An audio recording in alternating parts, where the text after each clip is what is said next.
punta muna ako sa bukid. Magtatanim na ako. Ito na yung mga parapernalya ko. Unahin ko muna dito sa dulo kasi unang naiinitan ito dito eh.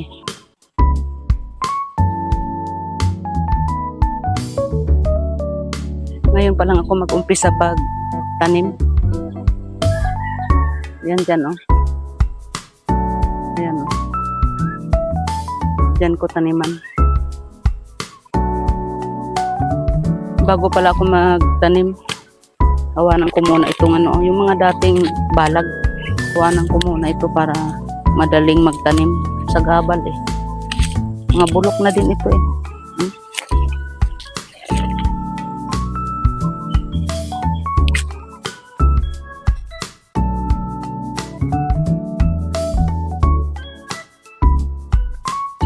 May mga butas na yan. Ayan o. 3 tudling muna itong binutas ko. Ayan. Tsaka dyan o.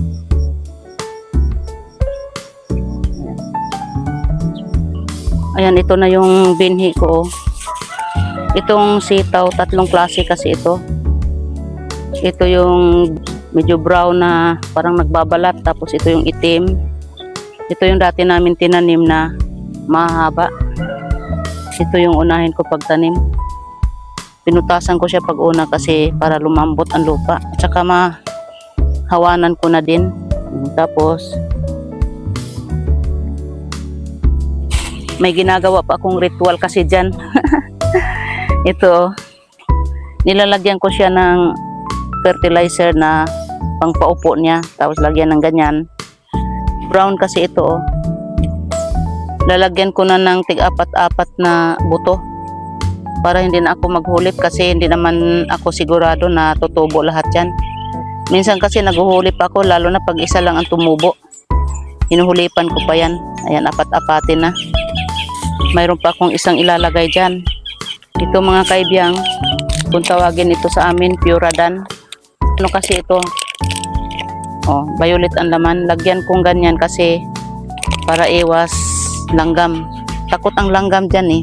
Bunan.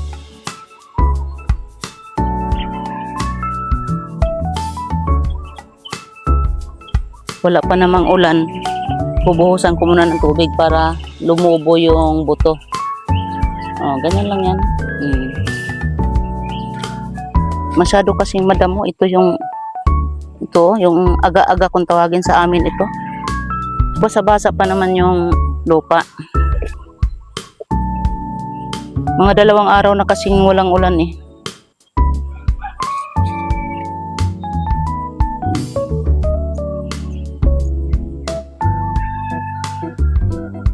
Ay, kalimutan ko pala ng ano.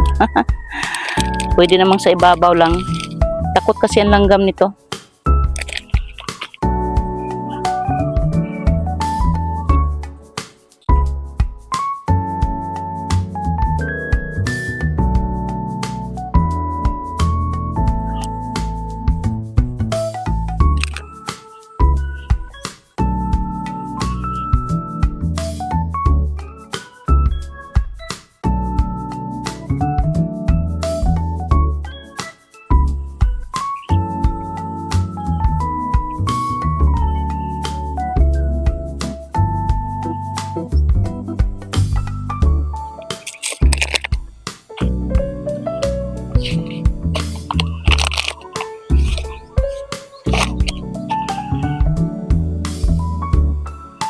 Umuupo talaga ako pag nagtatanim kasi mahirap magdukwang. Sakit sa balakang. Ito yung mahirap sa bumabata. Marami nang masakit.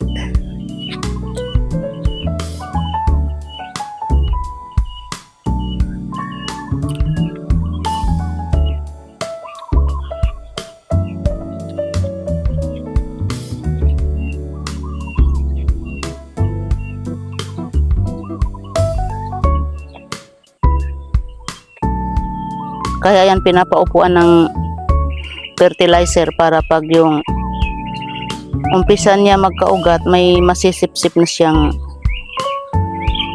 vitamins.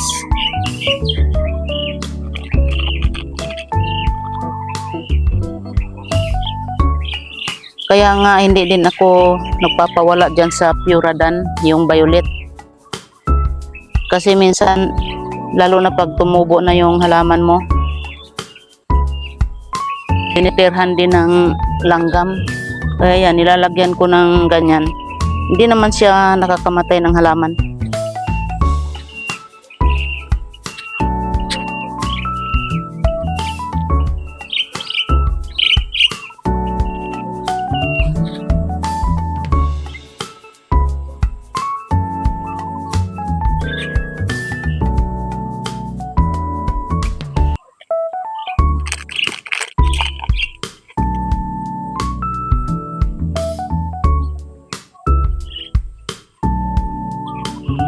Nalala ko sa amin dati sa probinsya, pag magtanim kami ng mais, magpugas ba?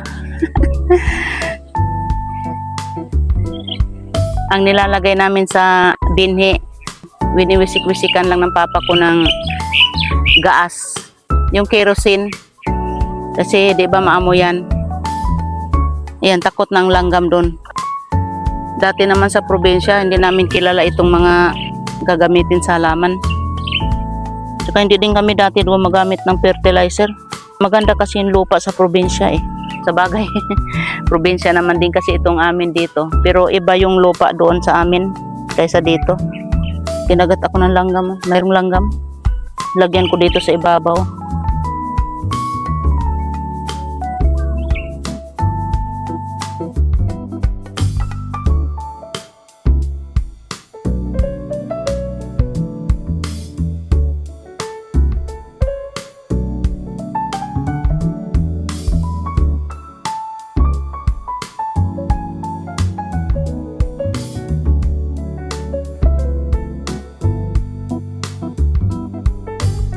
Ayan, natapos ko na yung isang tudling.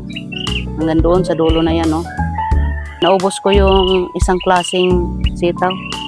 Ilang pirasong natira. Panghulit ko na lang yan. Dito naman ako sa isang tudling na to, oh. Mahaba-haba ito. Diretso to sa dulo eh. Ang itatanim ko ditong sitaw, ibang klase. Ito, oh. Mapula-pula yung buto. Hindi ko alam kung mahaba ba ito or mas kasi mayroong sitaw na maiksi lang, mga ganito kahaba. Mayroong ganyan lang. Binigay lang kasi ito ng kaibigan ng asawa ko, yung nagtatanim ng mga gulay sa Tumana. Hindi muna ako nagsombrero, pa naman masyadong mainit. Kasi gusto ko din mapawisan muna eh. Maliit ang buto nito. Hindi ko alam kung mahahaba ba ito. Mayroon pang sitaw na pula, pero ayaw ko magtanim nun. Ibang klase yun eh. Natapos ko na din yung isang tudling dito, oh. Dalawang tudling na yung natamnan ko. May tira siyang konti. Yan, pwedeng panghulip na lang din yan. Isunod ko pagtanim itong pangatlong klase na sitaw. Ito, oh, itom. Oh. Itim pala. Ayan, oh. Itom daw. Itim. Di ko din alam kung ano din ang bunga nito. Mayroon pang dalawang tudling dito. Tsaka dito mayroon pang isa. Ang itatanim ko naman doon sa isang tudling, yung bagyo beans. Yung isang tudling naman, ampalaya. Dalawang klase yung ampalaya namin, yung mahaba at saka yung native. Yung sinasabi nilang ampalayang Ilocos.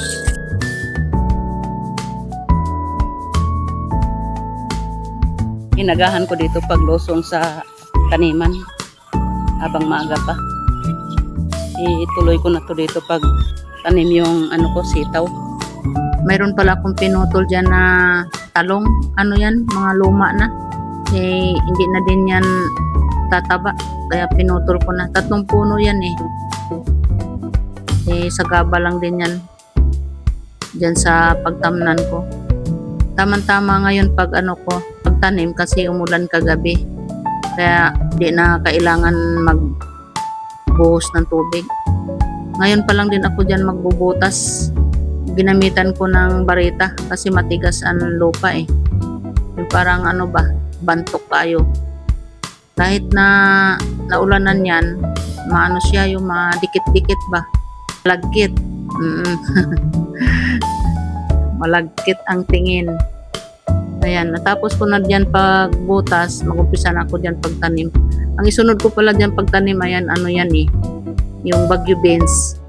Kaya dyan ko itanim kasi medyo mahaba yung tudling na yan. Medyo marami-rami kasi yung Baguio beans eh. Yan sarili kong ano yan, sarili kong binhi. Kasi nung nakaraang taniman, nakapagtanim ako ng beans, nag-ipon ako ng binhi. Mahal din kasi yan pag bilhin mo sa online. Nung umpisa talaga, binili ko talaga sa online yan. Eh, ang mahal. Ang 10 piraso eh 35 plus shipping fee pa. Medyo makulimlim na dyan yung araw ngayon. Kasi kagabi umulan eh. Kita nyo, hindi na ako nagsombrero. Magang-maga pa naman yan, malamig pa yung panahon. Yung mga sitaw, marami pang natira eh. Kaya hanapan ko din yan ng tamnan.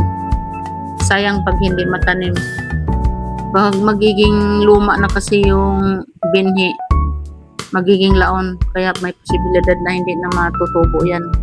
Ayan o, natapos ko na yan dyan. Pagtanim yung beans, pinawisan ako. Buti mayroon akong hidban. Ang hidban ang nagsasalba. Ayan, medyo lumaki-laki na yung mangga dyan, oh. Manggang lukarit. Nasa baba lang, muntik pa akong sa noon yan. Pumunta pala ako dyan sa kabila. Lumipat ako ng area. Mayroon pa kasi dyang 2 tudling, ayan, na taniman. Diyan ko itatanim yung sobra kong sitaw. Ayan, oh. Marami-rami pa kasi yung natira dyan. Oh, sayang. Pag hindi may tanim, kailangan itanim lahat. Dati yung nakaraan, sitaw din ang tinanim ko dyan. Yung isang tudling lang dyan. Kaya yun, may balag na siya. Hindi pa kasi sira yung balag niya. Ayan o. Natapos ko na yung isang tudling, lipat na naman ako dito sa pangalawa. Doon lang kasi kami nagtatanim sa yung ginagawa naming plot. Kasi yung mababa yan, magpupundo kasi ang tubig dyan. Ayan, matatapos na ako dyan, kunti na lang.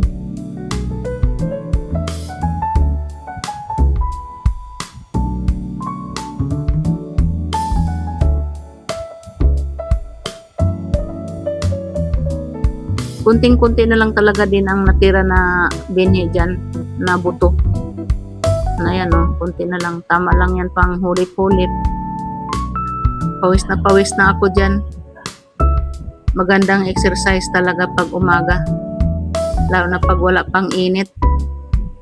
Lumalabas talaga yung mga taba-taba sa katawan, no? Ayan. That's all for today's video mga kaibiyang. Like and share. Maraming salamat.